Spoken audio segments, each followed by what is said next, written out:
ICA presents. Hello, I'm Ellen Wartella, and welcome to this episode of the Architects of Communication Scholarship podcast series, a production of the ICA Podcast Network. Today, our architect is Akiba Cohen. Professor Cohen founded the Department of Communication at Tel Aviv University and served as its first chair between 1996 to 2001. He retired as Professor Emeritus in 2012. Before that, he held faculty positions at the Department of Communication and Journalism at Hebrew University, where he also served as director of the Smart Family Foundation Communication Institute and chair of its department. Professor Cohen is past president of the International Communication Association and an elected fellow of the association. Today, Akiba Cohen is in conversation with Ori Tenenboim. Professor Tenenboim is an assistant professor in the School of Journalism, Writing, and Media at the University of Tel Aviv. And here is Professor Tenenboim.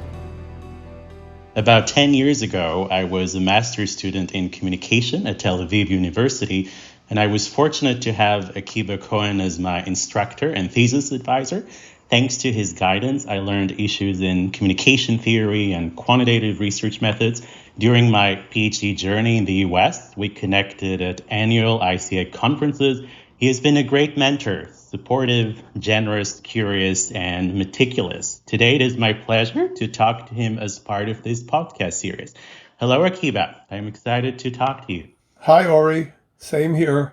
I would like to hear about your personal history. How would you start your story? Well, my story began in Detroit, Michigan in September of 1944. That's where I was born and lived until I was 3 years of age, at which point my mother and I joined my father, who was working in Germany after World War II. And in 1951, we moved to Israel. After high school, I attended the Hebrew University of Jerusalem, where I did my undergraduate work in a dual major in psychology and sociology. After that, I joined the Israeli Army. I was a junior research officer in the manpower branch. We did surveys, sociometric studies of soldiers, and so on. And that was excellent training for what later became my graduate studies. I chose Michigan State, and I'll explain a little bit later how I got to Michigan State, of all places. At the time, Professor Jerry Miller was the chair of graduate studies. And when I got the acceptance letter, it said, "Welcome to the Knowledge Generation program at Michigan State." And I wondered, what is knowledge generation? Is it the age of generation, or is it a verb where we generate knowledge? To this very day, I don't know the answer to what he meant. Spent 3 years there, got my master's within a year, got my PhD at the end of the third year. Fortunately, I was hired by the Hebrew University to come back as a lecturer.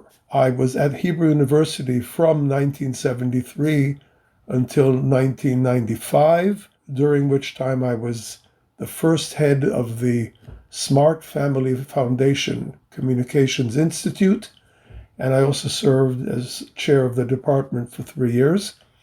But in 1995, Tel Aviv University invited me to come and establish a Department of Communication. I should mention that Jerusalem was the first university that had a Department of Communication. So I moved to Tel Aviv and I became the founding chair, and I served as chair for 5 years.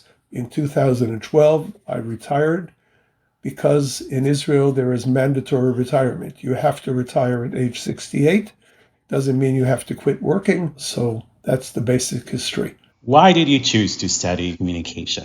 The real truth is that I was always interested in media as a child.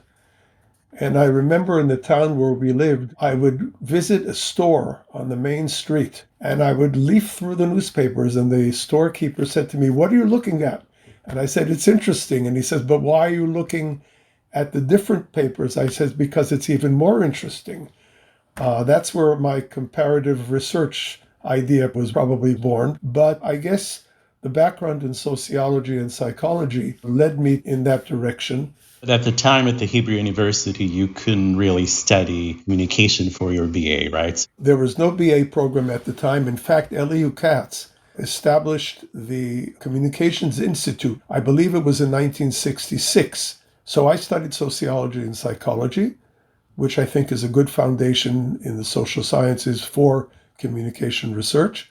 Back to Michigan State University, how was it like being a doctoral student there? David Berlow was chair of the department, and he promised us that by the end of the first quarter, some of us won't be here. And he was right. 4 of the bunch of students who had entered that year quit the program for various reasons. Studying was very intense compared to what I had been used to at the Hebrew University. One of the main differences is that at Hebrew University, given the fact that the literature is mostly in English, but people don't know English that well, we got relatively short reading lists. We would translate and share copies of translations of the English articles and so on. In the States, suddenly, you found yourself with tremendous amounts of reading in English. For me, it was a relatively easier proposition because I had come from an English-speaking home, etc. But it still was quite a dramatic change. It was very intense. As you know, Ori, studying in Israel is more relaxed in that sense. Although the undergraduate degree in Israel is 3 years, and it's 4 years in the States, the graduate program in the States is much more structured. Who were your mentors as you came into the field of communication? The person who I started working with in the second year was a professor by the name of Verling, or better known as Pete Troldahl. Unfortunately, Pete Troldahl passed away because of a heart attack in July of 1973 while I was writing my dissertation. He was a fantastic guy. Bradley Greenberg, who was a faculty member in the department at the time, stepped into his shoes and helped me finish writing the dissertation. And the third person I would mention is Randy Harrison, who was a specialist in nonverbal communication. He was also on my committee, and he was a wonderful colleague. Those are the 3 people who mentored me through graduate school. I must say that at the undergraduate level, I didn't have any mentors to speak of, because in Israel it doesn't work that way. You don't have close relationships with faculty. But at the graduate level, the 3 that I mentioned were definitely my mentors there. Who were your intellectual models or influencers? I mentioned Elihu Katz before, having founded the Communications Institute. I met him during my military service when I was contemplating going to the States to study communication. I took a couple courses at the Hebrew University. I discussed with Elihu what should I do, where should I go, and so on, and he raised several options. He guided me in which direction I should go based on the interest that I seemed to have expressed at the time. Michael Gurevich, who was also at Hebrew University at the time, those 2 gentlemen were, in a way, intellectual models. A third person I would mention is Jay Blumler, whom I met through Elihu. Jay was the comparative guy and had a big, strong influence on my work later on in doing comparative research. Fourth and last person I'll mention is Louis Gutman, who was a sociologist, a psychometrician. Those of you who know the Gutman scale, he was a real devout orthodox methodologist who insisted that one must develop a comprehensive theory for what you're doing. So in that sense, Louis had a very strong influence on the work that I had done later on. You have authored or co-authored multiple books and referee journal articles. Thinking about them, could you identify common threads in addition to the fact that they are all related somehow to communication? Most of my research has been comparative, that is cross-national or international in scope, and most of my research, with some exceptions, deal with news. I was a news maniac. In fact, my son, who was then about 5 or 6 years old, once commented to me when I was looking at something over and over again. He said, "Aren't you bored watching the same news item again and again?" And I said, "No, because each time I look at it, I see new things." I think that one of the innovative studies that I did with my 2 very good colleagues, Hannah Doni and Charles Bantz, who was then at the University of Minnesota, we did a project on what we called social conflict in television news. What stands behind this is the fact that most news is conflict. Typically, conflict stories dominate the news. And it was interesting for us to look at what and how television news covers in terms of social conflict. Now, we developed 3 dimensions of conflict, what we called complexity, intensity, and solvability of conflict. That is, you could analyze any particular conflict along the dimensions of how complex it is, how intense it is, and how solvable or insolvable it seems to be. What we were interested in doing is to look at how conflicts were presented on television news, on the one hand, and how audiences perceived conflicts, not just on television news, but also in the real world. Now, at the time that we were doing this, what was probably the most popular theoretical approach then was Gerbner's and Gross's cultivation theory, namely that people perceive the world through television. They emphasized violence, but in general, the idea that people perceive the world via the media, via television.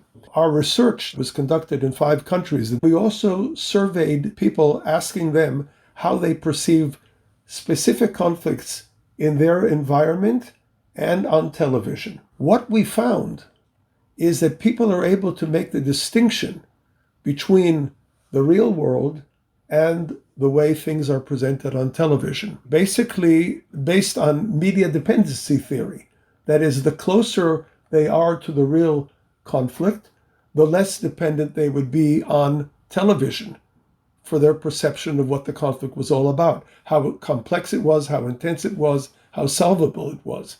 Another comparative study with 11 countries was a study that ended up also in a book called Global Newsrooms, Local Audiences. Now, that, to my mind, is one of the most interesting studies I've ever done. It was a study on the European Broadcasting Union's news exchange service. Most people know the European Broadcasting Union, or the EBU, because of the Eurovision Song Contest. We analyzed how the different stories were developed and treated and presented on the news of that day in the 11 different countries. What we discovered was that to a large extent, the news items became domesticated for the local audience.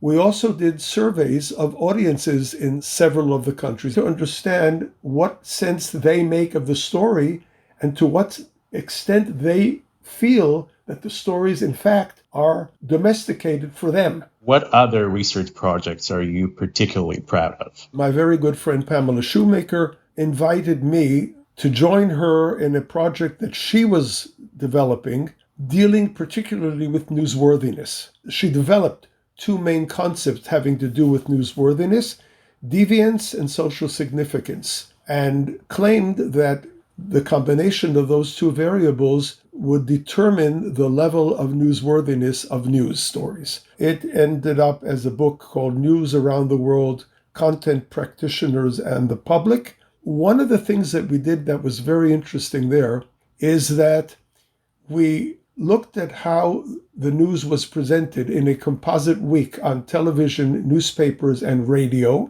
And then we did focus groups in all the 10 countries of the project, using cards in which the names or the topics of the news stories that appeared in the real days that we analyzed. They were asked to arrange the cards, which they received in random order, according to the newsworthiness that they would have set them up if they were the editors of the local newspaper. What we found was that there was a high degree of correspondence in all countries, except in India, where it was a little less significant, between what journalists and public relations practitioners and the public considered what the level of newsworthiness was, but they all disagreed with what appeared in the real newspapers of those particular days. I'm looking at the list of books, and I see that you wrote your first book with Itzhak Roeh, Liu Katz, and Barbie Zelitzer. It was published in 1980, and the title includes the intriguing words, almost midnight. Tell me about this book. Television began in Israel in 1968, one of the last Western countries to introduce television. And Eliu, by the way, was the person who was in charge of the commission that set up television in Israel. And there was a newscast at 8 o'clock, I think. 85 to 90% of adults would watch, almost on a nightly basis. Itzhak Roeh, my colleague, who was also a broadcaster, came up with the idea one day of developing a newscast later in the evening, not a very formal, strict, hard news program, but something more intellectual, soft, literature, music, cartoon, things that would be of interest to people who go to bed later at night, namely people of higher education who don't have to get up early in the morning, and so on. The Israel Broadcasting Authority at the time agreed to develop such a program, and they also agreed that a team of researchers would follow throughout the process. My share of that project was to do 5 surveys over a period of a little over a year, in which we surveyed the audience in terms of its interest, satisfaction, or lack thereof in the program. So that project, start to finish, was a unique formative research program. Thinking about TV news that people watched decades ago and TV news people are watching today, what would you say has changed and what has remained the same? Let me talk from the perspective of the Israeli public first. There was one TV channel in the late 60s and throughout the 70s. It was very hard news, very formal. There was very little live coverage. It was expensive to do. But what has happened over the years is the competition between several commercial channels has led to a commercialized format of news. It shouldn't be a show. It's a newscast. And today it's a show. The newsworthiness is very low, if at all. I think this general situation has occurred in many other places around the world. So let's talk about your professional highlights. What would you say your highlights have been? The fact that I was elected ICA president was a highlight for me. I remember Ellen Wartella, who is now producing this whole series, and I sitting on the steps of the Chicago Hilton in May of 1991 when ICA had its conference in Chicago. And she said to me, "Why don't you run as president-elect?" And I said, "Come on, you're kidding." And she said, "No, I'm serious." So it was really Ellen who persuaded me to agree to run as a candidate.